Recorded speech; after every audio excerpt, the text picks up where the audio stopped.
മാഷെ, പ്രതിഭ M L A മകനുമായി ബന്ധപ്പെട്ട് മകൻ്റെ പേരിൽ കഞ്ചാവ് കേസുണ്ട്, കഞ്ചാവുമായി മകനെ പിടികൂടി എന്നൊക്കെയുള്ള വലിയ വാർത്തകൾ 2-3 ദിവസമായി ചാനലുകളിലൊക്കെ നിറഞ്ഞു നിൽപ്പുണ്ട്. നമുക്കറിയാം പി ദിവ്യയെ പാർട്ടി സംരക്ഷിക്കുന്നത് എങ്ങനെയാണ് എന്നുള്ളത്. അതുപോലെ സംരക്ഷിക്കേണ്ട ഒരാളാണ്, അല്ലെങ്കിൽ അതിനേക്കാൾ കൂടുതൽ സംരക്ഷിക്കേണ്ട ഒരാളാണ് പാർട്ടിയെ സംബന്ധിച്ചിടത്തോളം കായംകുളം MLA ആയ പ്രതിഭ എന്ന് പറയുന്ന പ്രതിഭ. പക്ഷേ പ്രതിഭയുടെ മകൻ ഒരു പ്രശ്നം വന്നപ്പോൾ പ്രതിഭയ്ക്ക് വേണ്ടി ഒരു ക്യാപ്സ്യൂള് പോലും ഇറക്കാൻ ഇവിടുത്തെ ഒരു സഹാക്കന്മാർ പോലും തയ്യാറായില്ല എന്നുള്ളത് വളരെ അതിശയിപ്പിക്കുന്ന കാര്യമാണ്. കായംകുളത്തെ കുറേ സഹാക്കന്മാർ പ്രതിഭയ്ക്കെതിരാണെങ്കിൽ പോലും പ്രതിഭ അവർക്കെതിരെ ഫേസ്ബുക്കിൽ പോസ്റ്റ് ഇട്ടും സോഷ്യൽ മീഡിയയിലൊക്കെ പാർട്ടിക്കെതിരായൊക്കെ പ്രതിഭ പലപ്പോഴും രംഗത്ത് വന്നിട്ടുണ്ടെങ്കിൽ പോലും ഒരു പ്രശ്നം വരുമ്പോൾ പാർട്ടി ഒപ്പം നിർത്തുന്ന കാഴ്ചയാണ് പലപ്പോഴും നമ്മൾ കണ്ടിട്ടുള്ളത്. ഇപ്പോൾ പി ദിവ്യ ജയിലിൽ നിന്നിറങ്ങിയപ്പോൾ PK ശ്യാമള ആനയിക്കാനായി പോയതും ശ്രീമതി ടീച്ചർ പി ദിവ്യ ഇങ്ങനെ ക്രൂശിക്കരുത് എന്നൊക്കെ പറഞ്ഞ് രംഗത്തെത്തിയതും ഒക്കെ നമ്മൾ കണ്ട്. എന്താണ് പ്രതിഭ പാർട്ടിക്ക് വെറുക്കപ്പെട്ടവളായത്? ഈ പ്രശ്നം നമ്മൾ ചർച്ച ചെയ്യാനെടുക്കുമ്പോഴേ പൊതുവെ ആലപ്പുഴ ജില്ല എന്ന വിപ്ലവ ജില്ലയുടെ CPMൻ്റെ ഇന്നത്തെ അവസ്ഥ കൂടി ചർച്ചയ്ക്ക് വിധേയമാക്കേണ്ടത് ആവശ്യം. നമ്മൾ കുറച്ച് ദിവസങ്ങൾക്ക് മുമ്പാണ് G. സുധാകരൻ എന്ന CPMൻ്റെ തലയെടുപ്പുള്ള ഒരു തരത്തിലും അഴിമതി കാണിച്ചു എന്ന് എതിരാളികൾ പോലും പറയാത്തതായിട്ടുള്ള നേതാവിനെ പുറത്താക്കുന്നതിന് വേണ്ടിയിട്ടുള്ള പ്രവർത്തനം നടക്കുന്നു എന്ന് പറയുന്ന വാർത്ത വരികയും പൊതുവെ അതൊക്കെ ശരിയാണ് എന്ന ആളുകൾക്ക് തോന്നുന്ന തരത്തിൽ സമ്മേളനകാലം കടന്നുപോവുകയും ചെയ്തു. അദ്ദേഹത്തെ സമ്മേളനത്തിന് ക്ഷണിച്ചില്ല, അദ്ദേഹം സമ്മേളനത്തിൽ സംസാരിച്ചില്ല. എന്തുകൊണ്ട് എന്ന് ഓരോ സഹാക്കും ചോദിക്കുന്ന സമയത്ത് സഹാക്കൾക്കറിയാം ഇത് G. സുധാകരനെ പുറത്താക്കുന്നതിന് വേണ്ടിയുള്ള ഗൂഢാലോചന ഫലമാണ്.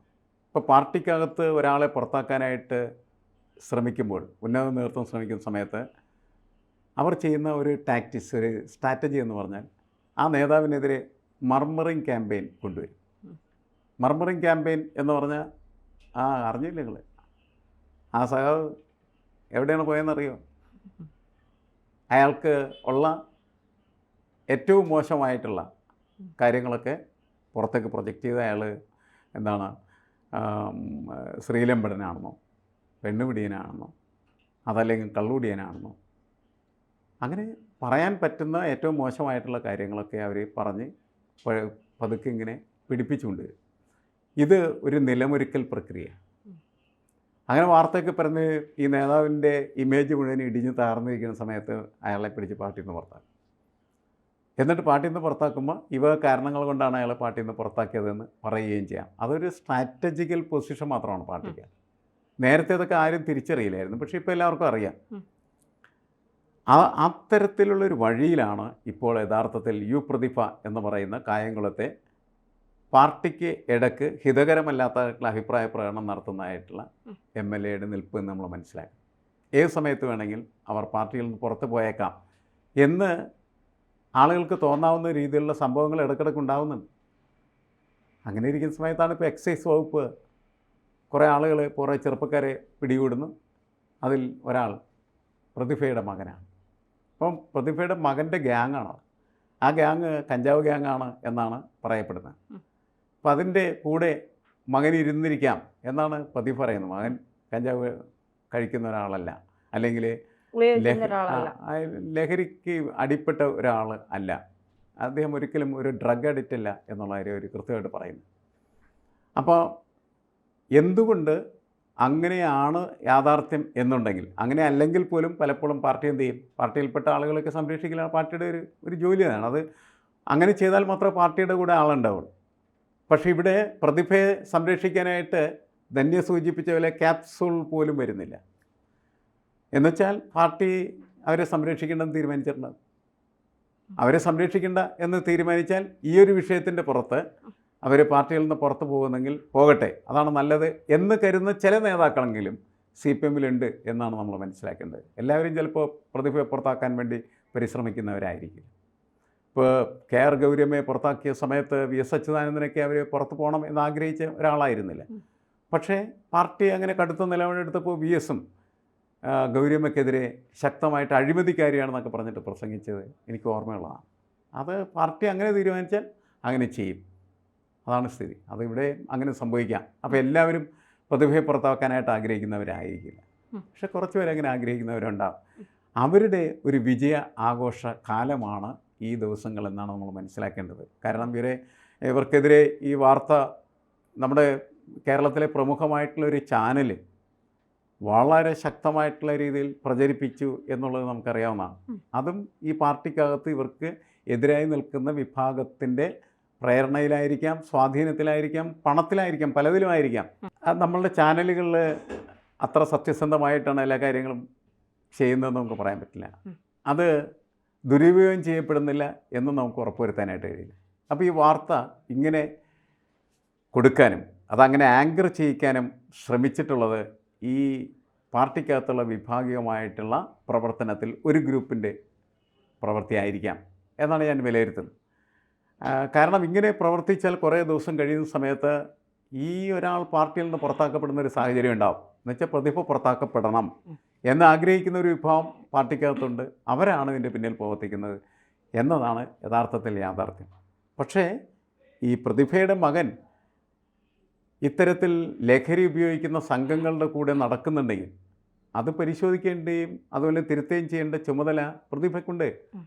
കാരണം പ്രതിഭ ഒരു MLA ആണ്. ഒരു പ്രദേശത്തെ മുഴുവൻ മനുഷ്യരുടെ ഒരു മോഡൽ, ഒരു മാതൃക. അവരുടെ മക്കളും മാതൃകകളായിട്ട് വളരണം. അപ്പോൾ ചിലപ്പോൾ ആളുകൾ ചോദിക്കും, രാഷ്ട്രീയ നേതാവിൻ്റെ മക്കൾ മാതൃകകളായി മാറേണ്ടതുണ്ടോ? ഉണ്ട് എന്നുള്ള അഭിപ്രായക്കാരാണ് നമ്മളൊക്കെ. കാരണം അവരെ കണ്ടിട്ടാണ് പിന്നെ സമൂഹം പഠിക്കുന്നത്. അപ്പോൾ അവരുടെ മക്കൾ ഇങ്ങനെയൊക്കെ ആണ് പ്രവർത്തിക്കുന്നതെങ്കിൽ നമുക്കതിനൊരിക്കലും ന്യായീകരിക്കാനായിട്ട് പറ്റില്ല. കാരണം കേരളത്തിലുള്ള എല്ലാ ക്യാമ്പസുകളിലും സ്കൂളുകളിലും കോളേജുകളിലും ഒക്കെ നടത്തുന്ന വലിയ ക്യാമ്പയിൻ നമ്മളുടെ മാത്രം ക്യാമ്പയിൻ അല്ല, ലോകോത്തരമായിട്ടുള്ള ക്യാമ്പയിൻ എന്ന് പറഞ്ഞാൽ സേ നോ ടു ഡ്രഗ്സ് എന്നാണ്. അത്ര ശക്തമായിട്ടുള്ള രീതിയിൽ ഈ ലഹരി മരുന്നുകളുടെ ഉപയോഗം വ്യാപിച്ചിരിക്കുന്നൊരു കാലമാണ്. പുകവലി എന്ന് പറയുന്നത് ഇന്ന് അങ്ങനെ കുട്ടികളുടെ ഇടയ്ക്ക് കൊണ്ടുവന്ന് വെച്ചാൽ ഇല്ല എന്നാണ് എനിക്ക് തോന്നുന്നത്. പക്ഷേ ബ്രൗൺ ഷുഗർ അത് ഈ തങ്കക്കടലാസ് പോലെയുള്ള സാധനങ്ങളിനകത്ത് ഇട്ട് താഴെ കടലാസ് കത്തിച്ചിട്ട് അതിൻ്റെ മുകളിൽ ഈ തങ്കക്കടലാസ് ഇങ്ങനെ കാണിക്കും. അപ്പോൾ അതിൻ്റെ ഒരു ടെമ്പറേച്ചറുണ്ട്, അതിൻ്റെ ഒരു ഊഷ്മാവ്. ആ ഊഷ്മാവ് മതി അത് ഉരുകാനായിട്ട്. ബ്രൗൺ ഷുഗർ ഉരുകി അതിൻ്റെ വേപ്പേഴ്സ് വരും. ആ വേപ്പേഴ്സ് നാസാദ്രങ്ങളിലൂടെ വലിച്ചു കയറ്റി കഴിഞ്ഞാൽ തലക്ക് അപാരമായ ലഹരിയും അതുപോലെ തന്നെ സൈക്കട്രിക് എഫക്റ്റ് ഉണ്ടാക്കുകയും ചെയ്യും. ഇതാണ് ഈ കുട്ടികളെയൊക്കെ ഇതിനകത്തേക്ക് ആകർഷിച്ചുകൊണ്ടിരിക്കുന്നൊരു കാര്യം. അപ്പോൾ അതിൽ തൻ്റെ മകൻ പെട്ടിട്ടുണ്ടെങ്കിൽ അവനെ തിരുത്തേണ്ടതും അവനെ അങ്ങനെ ഇപ്പോൾ എത്രപത്രം അഡീഷൻ അതിനകത്തുണ്ടെന്ന് നമുക്കറിയില്ല. അഡിഷൻ സെൻറ്ററിലേക്ക് കൊണ്ടുപോകുന്ന തരത്തിലേക്ക് മാറിയിട്ടുണ്ടെങ്കിൽ വളരെ അപകടകരമാണ്. ആ വശം പരിശോധിക്കാതെ പോകരുത് ഒരിക്കലും. പക്ഷേ അതോടൊപ്പം തന്നെ ഇതിനൊരു മറുവശം കൂടിയുണ്ട് എന്നുള്ളതാണ് നമ്മുടെ ചർച്ചയുടെ അടിസ്ഥാനം. ഇങ്ങനെ ഇവരെ ശരിപ്പെടുത്തി പുറത്താക്കി കഴിഞ്ഞാൽ പിന്നെ അവർക്ക് പോകാനുള്ള ഇടം എന്ന് പറഞ്ഞാൽ BJP ആയി. അങ്ങനെ BJP അവരെ സമീപിക്കുകയും അവരെ BJPയിലേക്ക് കൊണ്ടുപോവുകയും ചെയ്യുന്ന ഒരു വാർത്ത CPMന് എന്തായാലും നല്ലതല്ല, പ്രത്യേകിച്ച് ആലപ്പുഴയിൽ. കാരണം ആലപ്പുഴയിൽ ഈ കഴിഞ്ഞ തെരഞ്ഞെടുപ്പ് കഴിഞ്ഞ് ശോഭാ സുരേന്ദ്രൻ്റെ ഒരു പര്യടനമൊക്കെ കഴിഞ്ഞപ്പോൾ ഒരുപാട് ആളുകൾ അവരുടെ കൂടെ BJPയിൽ പോയിട്ടുണ്ടെന്നാണ് വാർത്ത. വോട്ട് ചെയ്തിട്ടുണ്ടെന്ന് മാത്രമല്ല കുറേ ആളുകൾ അതിൻ്റെ കൂടെ പോയിട്ടുണ്ട് എന്നാണ് കരുതപ്പെടുന്നത്. അപ്പോൾ ഇവിടെ ഈ രീതിയിൽ ഒരു രാഷ്ട്രീയ പാർട്ടിയിൽ നിന്ന് മറ്റൊരു രാഷ്ട്രീയ പാർട്ടിയിലേക്ക് മാറുന്നതിന് യാതൊരുവിധമായിട്ടുള്ള ആശങ്കയും ഇല്ലാത്തൊരു സമൂഹമായിട്ട് ഇവർ മാറിക്കഴിഞ്ഞാൽ ഈ രാഷ്ട്രീയ പാർട്ടികളുടെ തന്നെ ഐഡൻറ്റിറ്റിക്ക് പ്രസക്തി ഇല്ലാണ്ടാവും. രാഷ്ട്രീയ പാർട്ടികളുടെ തന്നെ ഐഡൻറ്റിറ്റി കൈമോശം വരുന്ന അല്ലെങ്കിൽ ചോദ്യം ചെയ്യപ്പെടുന്ന ഒരു ഘട്ടത്തിൽ നമ്മൾ ജീവിക്കുന്നത്. കാരണം ഇന്ന് രാവിലെ അവൻ BJP, നാളെ അവൻ കോൺഗ്രസ്, മറ്റന്നാൾ അവൻ CPM. ഇത് തന്നെയാണ്. ഇന്ന് CPM, നാളെ BJP, അടുത്ത ദിവസം കോൺഗ്രസ്. എവിടെയാണോ അവന് അധികാരം കിട്ടുന്നത് അത് നോക്കി ഇവന് അധികാര കസേര മണത്ത് നടക്കുന്ന ആളുകളായിട്ട് രാഷ്ട്രീയ പ്രവർത്തകർ മാറുകയും രാഷ്ട്രീയ നേതൃത്വം മാറുകയും ചെയ്താൽ ജനങ്ങൾക്ക് പിന്നെ രാഷ്ട്രീയത്തിൽ ഒരു തരത്തിലുള്ള പ്രത്യാശയും ഉണ്ടാവില്ല. എല്ലാ തരത്തിലുള്ള മനുഷ്യൻ്റെ പ്രതീക്ഷകളെയും നശിപ്പിക്കുന്നൊരു പ്രക്രിയയായിട്ട് കേരളത്തിലെയും രാഷ്ട്രീയം മാറുന്നു എന്ന് നമ്മൾ കാണേണ്ടതുണ്ട്. അത് നല്ലതാണെന്ന് എനിക്ക് തോന്നുന്നില്ല. കാരണം ഏത് രാഷ്ട്രീയമായാലും ആ രാഷ്ട്രീയത്തിനൊരു പൊളിറ്റിക്കൽ ഐഡൻറ്റിറ്റി ഉണ്ട്. ആ പൊളിറ്റിക്കൽ ഐഡൻറ്റിറ്റി അവർ കീപ്പപ്പ് ചെയ്താൽ മാത്രമാണ് ജനങ്ങളെ സംബന്ധിച്ചിടത്തോളം ഈ രാഷ്ട്രീയ പ്രവർത്തനത്തിൻ്റെ ഒരു ക്രെഡിബിലിറ്റി, വിശ്വാസ്യത എന്ന് പറയുന്നത് പ്രസക്തമായി തീരുകയുള്ളൂ. വലിയ തോതിൽ നഷ്ടപ്പെടുത്തിയ കുറേ ആളുകളുണ്ട് നമുക്ക്.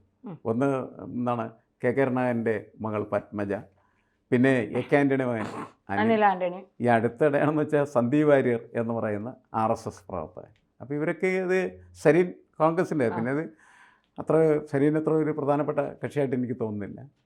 പക്ഷേ ഇവർ 3 പേരും നടത്തിയ മാറ്റം എന്ന് പറഞ്ഞു കഴിഞ്ഞിട്ടുണ്ടെങ്കിൽ നമ്മുടെ രാഷ്ട്രീയ കാലാവസ്ഥയിൽ വലിയ തരത്തിൽ പ്രതിഫലനങ്ങൾ ഉണ്ടാക്കുന്നതാണ്.